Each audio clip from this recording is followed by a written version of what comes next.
Today's episode of Beyond the Mask is presented by the insurance specialists at Bright Think Wealth Strategies.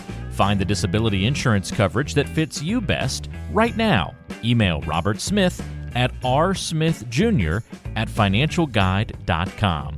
The show is also made possible by the team at CRNA Financial Planning. Get a free consultation today to be guided through the complexities of investing and financial planning. Just visit crnafinancialplanning.com. We'd also like to thank Helping Hands and OSA EMR for their support of the show. And don't forget, listening to our podcast can earn you Class B credits. For more information on how you can submit them, check out the CE Credit tab on our website, beyondthemaskpodcast.com. Welcome to Beyond the Mask, Innovation and Opportunities for CRNAs, with Jeremy Stanley and Sharon Pierce. We know you spend your day caring for your patient's best interests. On our show, we want to care for you. Join us as we leave the operating room and learn the latest in the CRNA industry. Beyond the Mask starts in 10, 9, 8, 7.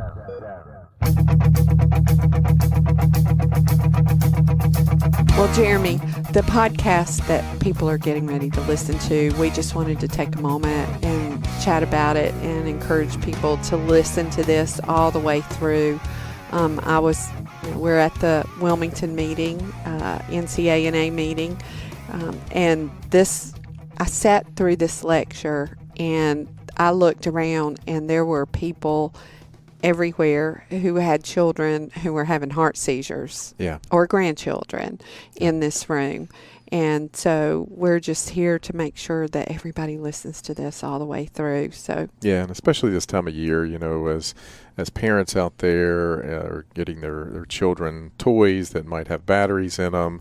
As I talked about on the show, it's something that you don't ever think about until it's too late, and you might not even notice it. So we just implore people to listen to this, take it to heart, and, let other folks know about this because it's not talked about. Well, I had never really heard a lot about it, about button batteries. Yeah. But, my children are grown. Right. But even like we said, your pets can swallow these button batteries, and these are things that you don't think about until it's too late.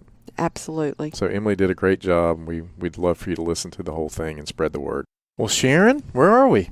We are in Wilmington, North Carolina at the NCANA meeting, and I'm so happy I can't hardly stand it. Yeah, back together in person at meetings, and it's 84 degrees outside and sunny. And is it? I've not been outside. Yeah, it's a beautiful day. And last week, hurricane. Yes. Yeah. So we got our weeks right. We have evacuated three NCANA meetings. Yeah. In the times that I've been coming for hurricanes. But it's beautiful. Of course, tonight it's supposed to be in the 40s, so we'll be freezing. I didn't realize that. Yes, it's supposed to get really cold. Well, another great episode today, I believe. Oh, my gosh. I listened to this speaker this morning, and I'm so glad we had already talked to her about taping with us today. But I'm telling you that there were a lot of parents having heart seizures in this room when she talked about this morning. Yeah, so without further ado, we have with us this morning Emily Funk. Welcome, Emily. Thank you. Thank you for having me. Yeah, welcome to the show. Why don't you tell our listeners a little bit about you and your background before we kind of jump into the topic? Sure. Well, if I could just take a moment to geek out a little bit. I love your podcast. Thank you. And one thing that most people don't know about me is I used to be in radio. In high school, my school had a radio station. I was super cool in school. So I got involved in that and just loved it. But Sharon, you'll like this. So once I got into high school, you start taking on more roles. Like I did the morning radio show. Now this is a small radio station but we did play-by-play basketball. And the senior who did the play-by-play was about to graduate. And I said, hey, went to the station manager. When Peter graduates, I'd like to do the play-by-play. And he said, nobody wants to hear a girl do play-by-play basketball. What? No kidding. I was furious. Wow. He said, you can do the color commentator. And he said, I'll be doing the play-by-play. Oh, well, good for you. And so that's my girl. I loved it. I did that for a little while. And wow. So this is fascinating. You guys do a great job with your podcast. And The production side of it, too, is very you. fun for me to see. So thank you for having me today. Yeah. Well, we had no idea how to do this or what we were doing when we got started. And 200 and some episodes later, we're still going. So yes, I guess we're doing something right. So anyway. tell us where you went to school and where you work and all that good stuff. I hail from Ohio. I went to the Ohio State University. The Ohio State University. Number 3 in football right now, right? Well, I did pretty good. I picked a football school for undergrad. I went to nursing school there. Met my husband, who's awesome, also a Buckeye, and then went to Duke, so basketball. So yeah. I think I did okay. I bleed a little red in football season, and I bleed a little Duke blue during basketball season. There you go. I do switch it based on the season. Yeah. So undergrad. Versatility. Yeah, That's right. Thank you. Adaptability. Yeah. Undergrad at Ohio State, and then moved down here to go to anesthesia school at Duke. Been here about 15 years now. I got your DMP at Duke. I did. Yep. And now Great. I teach there. I had a baby there. I bleed a lot of Duke blue. Got a lot of Duke debt, too. We don't know what Duke basketball is going to be like this year, so we'll have to just wait and see. I can't wait. Yeah, without Coach K there. We'll talk about that some more. Yeah, we'll talk about that later. So we're going to be talking about today button battery ingestion in children. Yes. And, that's a mouthful, but, after listening to this is a pretty scary topic. Very. Especially for parents, as Sharon said. So tell us why this is important and kind of what we're going to be talking about today. Yeah, I have a son who is going to be 4 in December, and about the time where he was about 1 or 2, I learned about this story in social media, kind of public, about this little girl named Reese who had swallowed a button battery, and her mom was on the Today Show. It was written up in the New York Times. I've done pediatric anesthesia for a number of years, and this affected people that I work with personally lately around that time too. And then all I'm thinking is, oh my goodness, my son's going to be the next level 1 foreign body removal coming to the hospital. So I just sort of dove into it some more. We've had a lot of talks at our institution about it, and just decided to share it this week. And, usually you do a pediatric anesthesia talk at a conference and you get all 6 pediatric CRNAs that are attending the conference. So it was nice to see faces and they didn't just hit the snooze button and not come because it was peds. But it's a really scary thing that can happen is the button battery, because it is so wide and has low resistance. The bigger batteries that came on the market in 2006 can get stuck in the esophagus of a small child. Well, tell this child's story, because sure. I think that was so compelling, and how she started her lecture. And people are already in tears by the time you get to the end of that story. So why don't you tell this story? Yeah, and I just have to, recognize Reese and her family for being so brave to share. I mean, how many times does something tragic happen to you and you keep it to yourself? And they've been really brave. So Reese was a 17-month-old who swallowed a button battery. It was unwitnessed. No one knew that that's what she had swallowed. She started to develop some kind of vague symptoms. Mom took her to the pediatrician, who said, she has croup. Sorry, there's no antibiotics for croup. Go home, humidifier, all these sort of things. She got worse, and Mom did find the battery missing from something, and she thought, oh no, Reese is sick. Where's this battery? So she did go to the emergency room. They did the right things. They got imaging. They saw it was a button battery. They went up to the operating room, took it out, and sent her home, much like we do when it's foreign bodies in a healthy child. But unfortunately, the interesting thing about the batteries is it will continue to do the electrolysis in the tissue even after it's removed.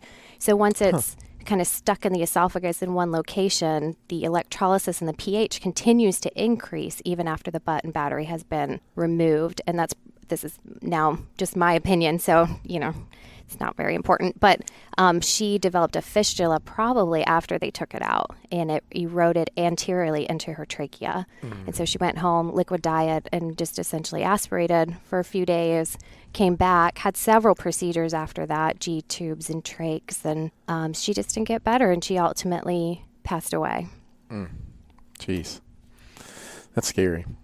Yes, and Emily showed some videos of them putting these button batteries in a piece of meat, and you finished telling. It was just something. Yeah, well, I started thinking, this has got to be out in social media, right? So I'm just hashtagging things, and I run across that video posted on Twitter, which the name escapes me now. I want to give him credit, but he had showed a video of putting the button battery inside, looks like a giant piece of steak, and they time-lapsed it over 3 hours.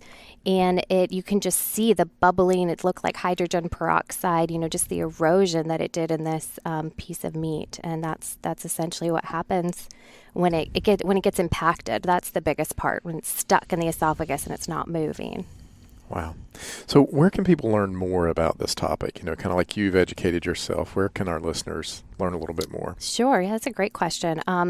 Google button battery ingestion. You'll find a lot. You'll probably find Reese's story. There's 69 fatal cases that are published on poison.org. And you can read about every single case that has ever passed away. They have it categorized in severe and fatal. And you can read about them, what size of battery it was, what the presenting symptoms were, how long until diagnosis to removal. So that's a good place to start. And then they've got tons of resources, of guidelines. And kudos to these folks working in this area, because everything is really open access. They want you to have the information. They want you to see the protocols. They want you to adapt this for your needs, your area, your parents, and poison.org is a good place to start. So let's talk about some of the implications associated with an anesthetic. If you get the call, foreign body. Yes, thank you. I think the biggest take home for us as anesthetists is about 2 years ago, they came out and recommended that you give the child something acidic, because it's an alkalotic reaction that's happening, super high pH. So let them drink something that's acidic, which to us wanting to put a child to sleep, that's the last thing we want to hear. Right. Oh, they've been drinking, this for the last hour. And it was honey. Yeah, so the best one is honey. the best one is Carafate, which Right. most people don't have that at home. So the next best thing was honey, and most homes have honey, and it's also palatable. I mean, we saw one of the slides I presented, some of the olive oils, peanut oils, orange juice, lemon juice will work. It does the same thing, but no 1-year-old is going to drink. And I think the recommendations is like 10 mLs every 10 minutes until you get to the hospital or something. So no kids drinking lemon juice on the way to the ER. No. But they'll probably eat honey. Another important thing is that you should not give honey to children less than 1 year of age. That's the recommendation right now from the American Academy of Pediatrics, because of the risk of botulism. So in those cases, at home, some sort of alternative, like some sports drinks or the orange juice, something else if they're less than 1. Kind of tangential to that. When, my daughter's had diabetes since she was 5, and I was around a lot of mothers with children with diabetes, and some of these kids had been diagnosed at a year of age, right? And you can't give them anything to bring their blood sugar up, so they would carry little syringes of honey because they could push the honey into their cheeks and under their tongue to help raise their blood sugar when their blood sugar got low. Really? Wow, Yeah. that's great. Yeah, Interesting. I learned that from a motorcycle mama. She wore chaps and had twin daughters. And, here I thought I'm a professional because I got all these degrees. And I learned more from that woman. She rode her motorcycle into the support group meetings with her chaps on. We were an unlikely pair, but she taught me a lot. Jeez.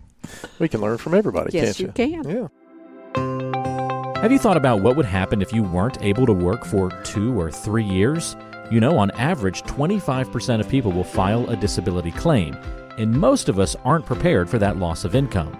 Every CRNA needs to protect their biggest asset, yourself, and your ability to earn with a disability insurance policy. We recommend contacting Robert Smith, a master disability insurance specialist with more than 30 years of experience and 1,800 CRNA clients, to find the coverage that fits you best.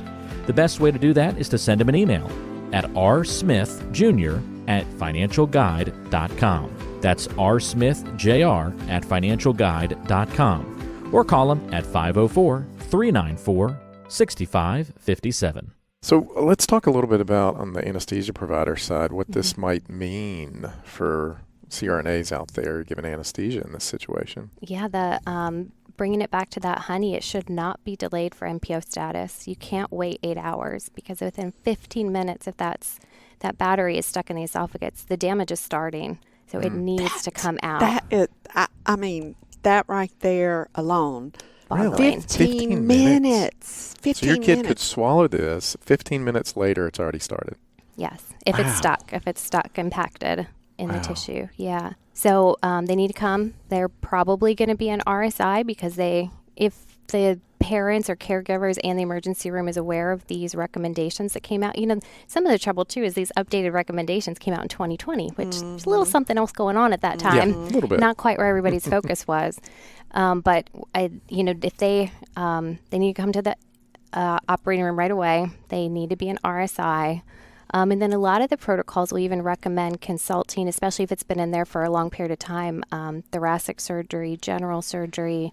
There's some guidelines out there that include going to the catheterization lab, removing them in the catheterization lab, or the heart room, or at least a hybrid room where you have imaging, massive transfusion protocols. Some of the imaging, they need an x-ray right away, and the x-ray will tell you if it's a coin versus a battery. And then much like you look at an x-ray to see what your pacemaker is, you can see on the battery where the positive and negative side is. And it's the negative side, the three ends, the narrow, negative, and necrosis. And based on its orientation. So in Reese's case, it was probably the negative terminal was oriented anteriorly. So hers eroded into the trachea versus if it's oriented posteriorly or near the aortic arch, it can erode into the aorta or into the spinal cord or vocal cords or Jeez. anything you can imagine. And you can tell a difference on the x-ray if it's a coin versus a battery. How do you tell the difference? One is just zooming in enough to see if there's Okay. writing on it, Okay. if you can. And the other one is there's this halo sign. So the positive terminal kind of encapsulates the battery, and it's a step off to that negative side. And that's where you can see this halo okay. image, which differentiates it from a coin. So the coin, you probably have a little bit of time. Maybe doesn't need to come, level 1, stroke code Right. style. But the halo sign. Wow. Shelley swallowed a quarter whenever she was about second or third grade. Cost me $1,800 to get that quarter Get the quarter out. back? Well, she yawned, and some kid threw a No quarter way. in her mouth, and she, it startled her. And she come home that night, and she told me, and I thought, well, she'll pass it. And I thought about this when you were giving your lecture. And the next day, I was working in the GI lab. This was in the early 90s. We were already giving propofol in a GI lab back then, and before it got to be cool to do that. And I'm standing there, and I said, my daughter swallowed a quarter yesterday. He said, Sharon, that thing will could flip up over her pylorus and obstruct her. Mm-hmm. And I said, you're kidding me. I said, well, let me call the school and tell them to keep her NPO, and had my mom go pick her up. And at the end of the day, we brought her in the hospital, and we did an EGD on her and got the quarter out. Did you get to keep it? Yeah, it's in her baby book. Most expensive quarter you've ever gotten, isn't it? $1,800 that quarter cost me. Wow. The kid that flipped it in there should have paid for that, Sharon. Come on. I know, right? I know. Well, one of these days I'll probably find out she did it herself, just Yeah, I like, was gonna when say, she yeah. wrecked a car and she said somebody else did it, and it was her, and and No. now she's a lawyer. I knew early. She's 'cause always been good at doing stuff like She was that. telling a story then. She was going to be a lawyer one day. Oh gosh. So, talk about some warnings and protections that have been put in place by the Consumer Product Safety Commission. Or anybody. Yeah. I mean, I hate to tell you, I'm sitting there listening to this, and it was a duh moment. I should know about this, but I've never really heard about it. Oh, I felt the same way. I mean, you think about hearing aid batteries, and so they were kind of smaller for a long time. And I know we always get concerned about pets or small children swallowing hearing aid batteries, but these batteries got bigger and stronger, which is great for us as consumers, because who likes changing their garage door opener and their remote control Right. battery all the time? So we as consumers Love it. like it. What was the question again? Oh, I know. Welcome to my world. I'll start telling a story and forget the point before I get to the end sometimes. Any warnings or protections that have been put in place? Because I wasn't even aware of it. Yes. Okay. So in 2011, legislation got passed that if a toy is intended for 3 years or less, that it needs to be in a secured compartment. So that's that, I mentioned in the talk, that's that annoying Christmas day where you got to change the batteries and you got to unscrew where the battery is in the toy. So that is one thing that has helped. They do track this data and they try to report it. There is some responsibility from the manufacturers that make it to include things like warning signs. And, but, interestingly, I knew my husband had just bought a new set of button batteries, which of course are, in like lock and key in my house. And I went to look at it to see, okay, it's 2022. Like they've been reporting on this since the 70s. Where's the warning label on here? And I pull it out. I'm going, where's the warning? Where's the warning? It's this tiny little like cartoon picture of it. Looks like an adult keeping a cup of water away from a child. I'm thinking, well, that's not making me too nervous, if I didn't know. Flipped it over and looked on the back, and I wasn't, it's there in the, super fine print. You can find it if you want to. And they list there's a hotline that you can call, which is a button battery hotline analogous to the MH hotline. Available for families, caregivers, professionals. You can call them 24/7. So they do list that. So new legislation just passed just this August, was signed by Congress, and then also signed by the president. And manufacturers have about a year to put into place some more of these safety measures of the warning labels and the packaging. And so they've known about it. Reese's family, again, super brave, they testified about her story and really did a lot of advocacy to try to get this stuff moved forward. Wow. I'm just sitting here thinking, you don't ever think about the implications of things until later. And, I would have never, without hearing this, I would have never even thought about those batteries. I mean, we have a drawer that has batteries in it, and I've got those little button batteries everywhere in there. They just lay out in the drawer. Oh, no, you just gave her a heart seizure. Yeah, I mean, they're everywhere. I'm thinking of my drawer right now. I need Sarah's phone number right now. Yeah. Well, you ought to see, she showed all of these things that we all have in our houses that you just don't think about, like the cards that play music when you open them. There's a button battery in that thing. And I love those stupid little cards. I know. I mean, Landon has one in his bedroom right now, like on his dresser with the button battery in it. I've never thought about it.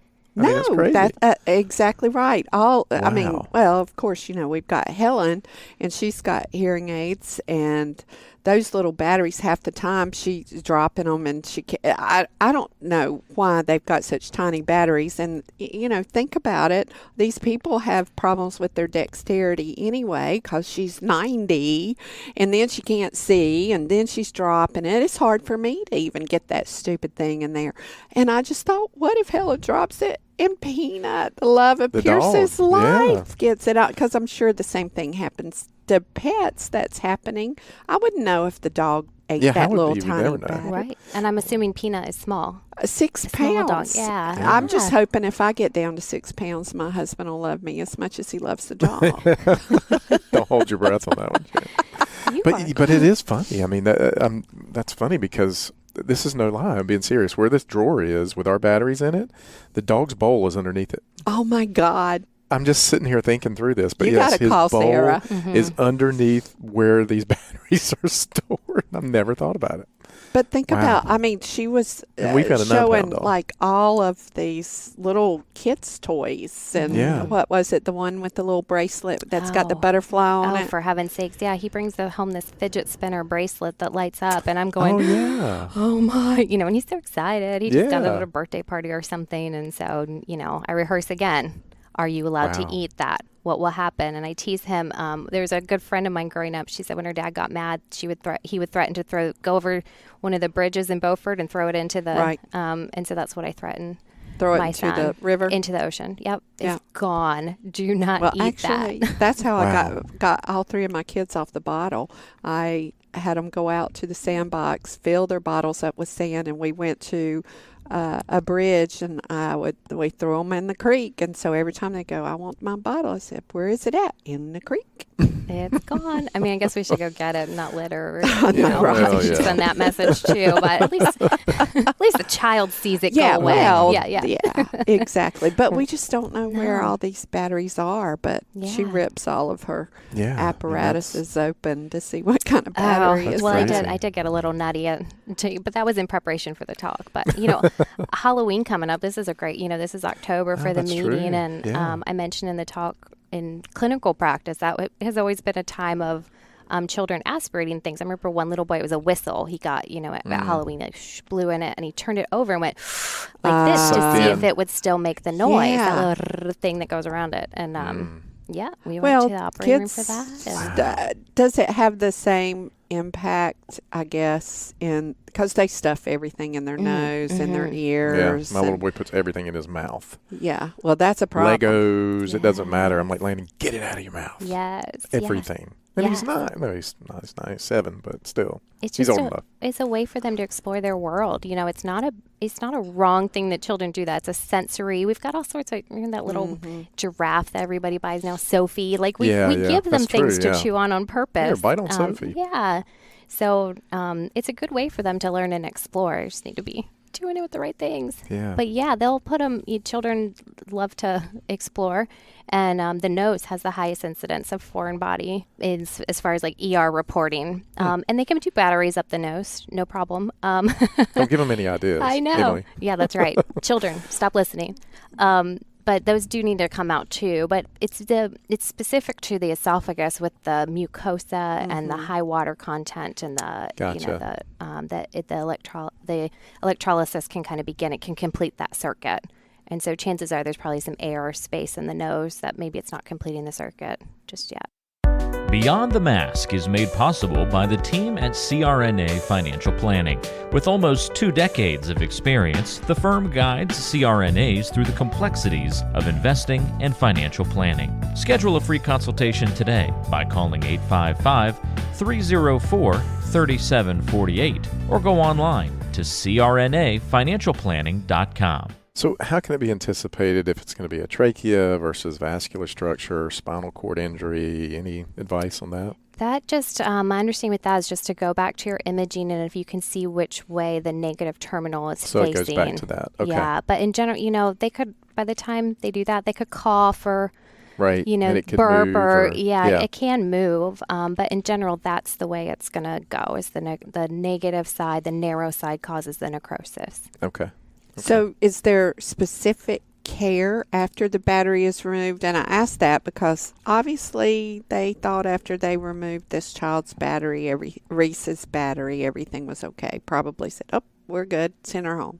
Yes. Yeah, for sure. That's a great question. It just like the honey tries to neutralize the pH or the caraphate after it's removed, it's now recommended. And again, those came out in 2020 with the pandemic and the honey. Is to have it irrigated and injected with acetic acid at the time of removal, assuming it, as long as there's no fistula or other involvement, to go ahead and start to neutralize the tissues there. And then the child really does need to be probably admitted. They're all going to be on a spectrum. It's going to be some clinician judgment, but they probably need to be admitted, and they probably need repeat imaging. And some organizations will recommend an MRI every 5 to 7 days until you start to see that area that has the injury starts to progress and move away from the aorta. But you also see more CTs, another endoscopy scope, maybe to evaluate. They may come back even a year from then to get esophageal dilations because they've developed a stricture. It's scarred over. That makes sense. So we may see them come back. My goodness. Well, I'm just thinking here. Is there any difference between a button battery and a regular battery if you swallowed the regular battery as well? It's coated. They look pretty coated. Yeah, they do. But I'm just sitting here wondering. Yeah, that's a good question. I try to wrap my head around that too. That is a very good question. That wasn't on the list. I wasn't prepared to answer that. We got to impromptu sometimes. That's all right. That's good. It's a little harder to get that stuck. So the button battery, the size of it gets stuck, and then the negative and positive can complete that circuit. And so it's a little bit harder for like your AAA or AA to get lodged just weight. Perfectly. Right, exactly. Yeah.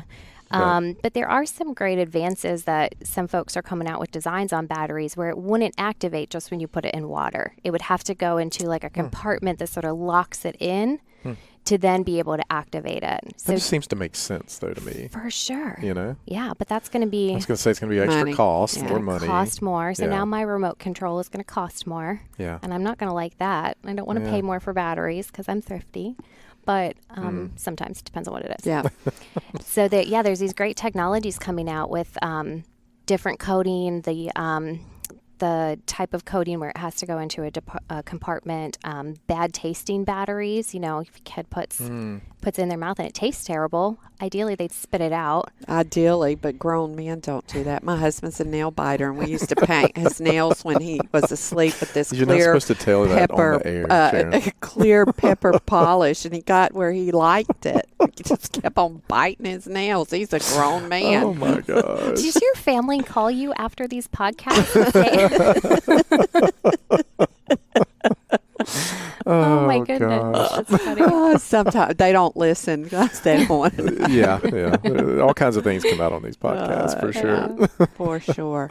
There's another good one of my favorites, if you will. It's a coating that will turn blue once it comes in that was contact good. with the Yeah. saliva, and I thought that was super cool. Now you would have to know that That happens. Right. it's associated And with I a wouldn't button have known battery. that. I wouldn't have either. Until You after put a today. big warning on the package. That's what you do. Thank you. Yes, there you That go. actually looks like But what you know, you're I mean, warning against. if you That think about is- it's so funny because as we try to make our lives easier, we complicate our lives Yes, even we do. more. And that's, I mean, you think about it, your remote control so you don't have to get up off your couch and turn the TV on, right? And it takes this battery in that remote control. And then you've got another issue with that because we're trying to Law make of unintended consequences. Exactly. And it's everywhere. It is everywhere and everything. But this just rocked a lot of people's world. Yeah. I mean, I guess I'm going to have to move the batteries now. So, Yeah. yeah. Jeez. And Holland and Landon will get a lesson tomorrow on batteries. Oh, Thank yeah. you. She also had videos of her child, and she's asking. Oh, really? Asking. Oh, it was very well done, and he was giving some right answers, and some not so much. Took well, me you know, 2 and years to get him to, say one more thing. No, I don't eat that. yeah, no, but I mean, it's good. But the general public needs to hear about Yes. this, not just, Yeah, people in yeah. our community as well. Yeah, and so they Gosh. knew this year was the National Button Battery Awareness Day, which is June 12th. This was the inaugural year. Did I say that right? Yeah. The thanks. The first year of it, and so next year, and it kind of there's a national day for everything, but it reminds people like you, Jeremy, Yeah. to check your drawers, make sure your button batteries Yeah. are secured, not by your pet's watering dish, and Poor Bailey. yeah. Oh, Bailey, Landon. yeah. So yeah, there's Got some work to do. there's some awareness things getting out there, and people are doing some good thing and sharing their stories, and I just my hats off to them being so brave. Yeah. It's really important. Yeah. And you hate for anybody to lose their child over something that could be Preventable. So preventable. preventable. Yeah. Mm. So, well, Emily, as we wrap up here, anything you want to conclude on or get across to our audience? Just check your batteries, hide Yeah. them. Yes. Watch like old toys that were made before that, securing, the screws behind there. Watch that children don't get into them. And if you're worried at all, go to the ER. Go get it checked out. There you go. Yeah. $1,800. Well, of course, we had to go to the ER a couple of weeks ago Yes, with you Landon. did, and you were terrified. Yeah, I mean, well, that's another story. But when a CRNA looks at you and says, we need to go because Landon's got a restricted airway, you get in the car and you go. And we made it to the hospital that takes 22 minutes, and I made it in 11. So, but anyway, He's I okay digress. now? He's good. Good. He's good. But Good to hear. yeah, I mean, these are just things you think about as a parent. Yeah. So, Protect Yeah. our babies. As a future grandparent. yeah, there you go. And a dog on her. Yeah, I got to protect the love of Pierce's life. There you go. Well, Emily, thank you for being on today. Thank It's a you. pleasure. Thank It's you always both good to so see you. much. And Yeah. again, love your podcast, love your guests. Thank you. Just listen to the Olive Berger one with the pediatric yeah. anesthesia, and very much appreciate it. Thank you for Awesome. having me. Thank you. Well, Sharon, I think it's a wrap. I think so. You want to close us? No. Why not? You do it. You always. But you're so never good wanna at close. it. I mean, Because you're so good at it. Why would I take that from you?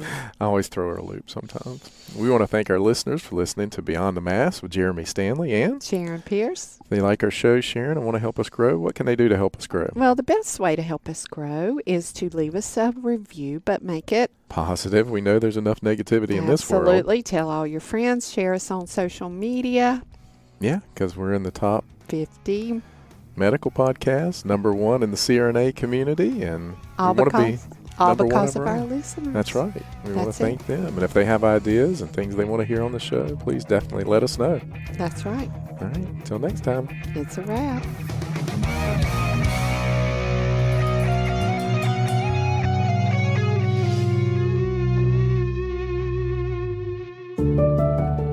As a CRNA, you spend years preparing yourself for this career, so we don't want to see you lose out on any of the income you've worked so hard to earn. The best way to protect yourself and give you the confidence that a major life event won't disrupt your financial future is through disability insurance. We've known disability income specialist Robert Smith for many years and have seen the work he's done with nearly 2,000 CRNAs over multiple decades. He can help identify any gaps in your existing coverage and fill those gaps by finding the best value on a policy. Contact Robert and let him know you heard about him on our podcast. Send him an email at rsmithjr@financialguide.com. That's rsmithjr@financialguide.com. Or call him at 504-394-6557. Protect your greatest asset as a CRNA, yourself and your ability to earn a living by adding disability insurance to your financial plan. Today's show is brought to you by the folks at CRNA Financial Planning, an independent consulting firm that offers financial planning services exclusively to CRNAs and their families. From planning for a child's future college expenses to building a predictable income stream in retirement, the firm is committed to offering you comprehensive financial services, customized to fit your unique needs and objectives. If you have questions about your financial future, get them answered. Call the team at 855-304-3748. That's 855-304-3748. Or go online to crnafinancialplanning.com. Hi, this is Jackie Rolls, President of the International Federation of Nurse Anesthetists and President and founder of Our Hearts, Your Hands, a global anesthesia support community that takes donations to allow nurse anesthetists in low and middle income countries to go to educational programs, buy equipment, or textbooks. Your donations are tax deductible, and we would appreciate your support. OSA EMR is a free anesthesia EMR developed by CRNAs that you can download and use on an iPad. Our nonprofit mission is to make sure that solo and small practice CRNAs can digitally record their anesthetics. To learn more, visit osaemr.com to download and consider donating to our cause. Remember, for CRNAs, data is destiny. Be sure to subscribe to the show on Apple Podcasts, Google Podcasts, Spotify, Stitcher, and anywhere you like to listen to shows. Also be sure to check out BeyondTheMaskPodcast.com. Each episode is posted there with a corresponding blog post, and we timestamp important parts of the episode to help you quickly get to the content you're looking for. Also check out the special series section on the site. You can follow along and catch up on the CRNA History Series, episodes specifically about political conversations in the industry. Or try the CRNA Personal Finance Series. It's all on BeyondTheMaskPodcast.com. And if you have a question for the show or want to be a guest, or even suggest a particular topic, fill out the contact form on the site or send an email directly to us at info@BeyondTheMaskPodcast.com. And lastly, let's take the conversation social. Check out our Beyond the Mask podcast Facebook page and Facebook group.